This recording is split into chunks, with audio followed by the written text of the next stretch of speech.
This is the scientific age. You cannot escape it. No one in the East can, no one in the West can. This is the scientific age. ایک عجیب محبت تھی پاکستان کے لیے جو unconditional تھی کہ پاکستان کچھ بھی کر لے میرا ملک ہے. کسی اور ملک کی نیشنلٹی نہیں لی کیونکہ نہیں چاہتے تھے کہ یہ انعام جس کی وہ امید رکھتے تھے کسی اور ملک کے ساتھ منسلک ہو. میرا نام ذاکر تھاور ہے اور میں سلام فلم کا کو کریٹر اور کو پروڈیوسر ہوں.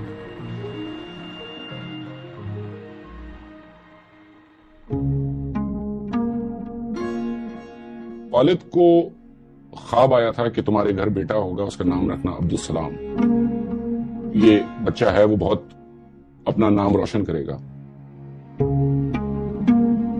سلام صاحب بہت ذہین تھے, بہت زیادہ ذہین. جب وہ 14 سال کے تھے انہوں نے میٹرک میں ریزلٹس میں ٹاپ کیا. جب وہ سائیکل کر کے واپس آ رہے تھے تو دوپہر کی شدید گرمی کے باوجود وہ کہتے تھے کہ پورا گاؤں باہر آ گیا تھا میرا استقبال کرنے.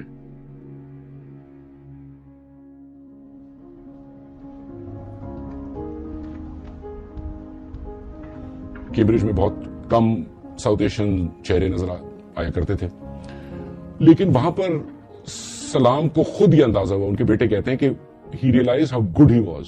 اور کیمبرج میں جا کے ان کو واقعی محبت ہوئی میتھ سے اور فزکس سے. I am a theoretical physicist, and we theoretical physicists are engaged on the following problem.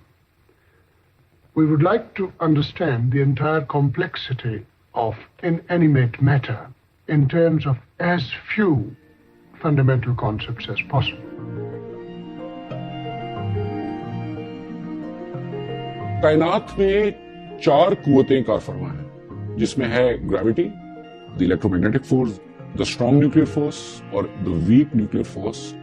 Einstein کا یہ خواب تھا کہ electromagnetic force اور gravity کو یونیفائی کیا جائے اور مرتے دم تک آئنسٹائن اس کاوش میں لگے رہے.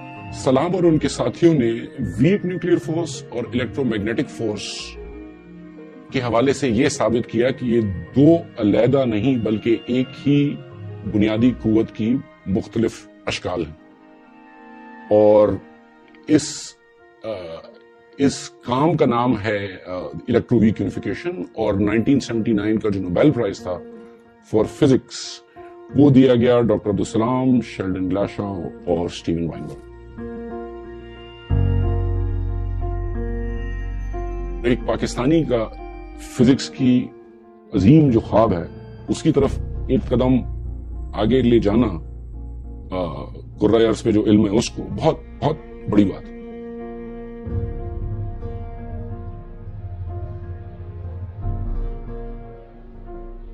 سلام صاحب جب گورنمنٹ کالج لاہور میں پڑھا رہے تھے تو ان نے بہت زیادہ انٹلیکچوئل آئسولیشن کا سامنا کرنا پڑا. کوئی سائنسدان نہیں تھا دور تک جس سے وہ بات کر سکیں. It became quite clear to me that either I must leave my country or leave physics. And with great anguish I chose to leave my country. اور انہوں نے کہا جب مجھے پاکستان چھوڑنا پڑا تو میں نے اپنی ذات سے یہ فیصلہ کیا تھا کہ میں آئندہ کسی پاکستانی یا کسی ڈیولپنگ کنٹری کے سائنسدان کے ساتھ یہ نہیں ہونے دوں گا کہ اس کو اپنے پروفیشن اور اپنے ملک کے بیچ میں فیصلہ کرنا پڑے کہ میں کس کو ترجیح دوں. اس سوچ نے ڈاکٹر سلام کو international centre for theoretical physics بنانے پہ صرف راغب کیا. نوبیل laureates لا تعداد وہاں سے گزر چکے ہیں, کوئی hundreds of thousands of physics کے اسٹوڈنٹس وہاں سے گزر چکے ہیں.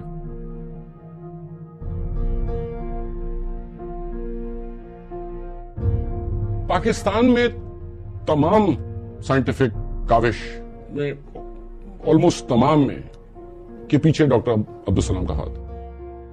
کوئی سائنٹیفک انفراسٹرکچر تھا ہی نہیں. وہ آپ ٹریس کر لیں اس میں کہیں نہ کہیں ڈاکٹر سلام کا ہاتھ آتا ہے.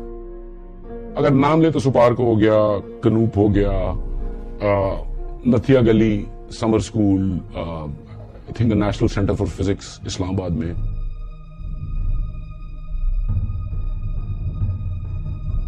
سلام صاحب کی بالکل انوالومنٹ پاکستان کے نیوکلیئر ویپنز پروگرام میں، ملتان میٹنگ میں جب بھٹو صاحب نے پوچھا تھا کہ ہم بم بنانا چاہ رہے ہیں کس طرح بنائیں، سلام صاحب نے کہا تھا کہ یہ کام ہے تھیوریٹیشنز کا.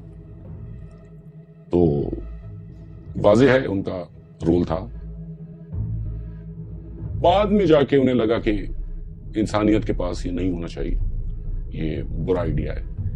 لیکن کم از کم 1974 تک ڈائریکٹلی نہیں لیکن انڈائریکٹلی اور کچھ انٹلیکچوئل ہیلپ بھی دے رہے تھے.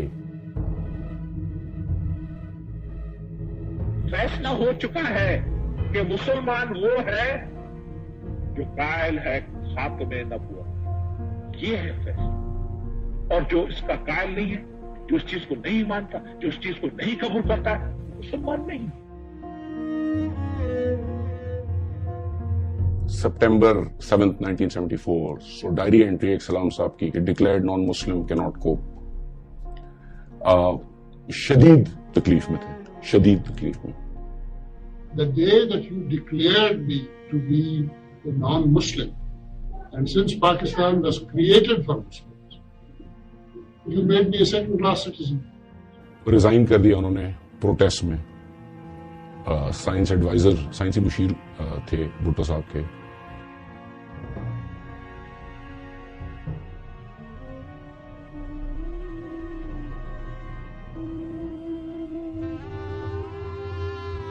اسٹوڈنٹ اسٹاپ کرتے ہیں، ان سے آپ پوچھیں کہ آپ کو کس نے انسپائر کیا، وہ عبدالسلام ہی کہتے ہیں. اب تک ڈاکٹر سلام کی کہانی لوگوں کو انسپائر کرتی ہے، باوجود اس بات کے کہ ان کی کہانی بتائی نہیں جاتی جتنی بتانی جانی چاہیے.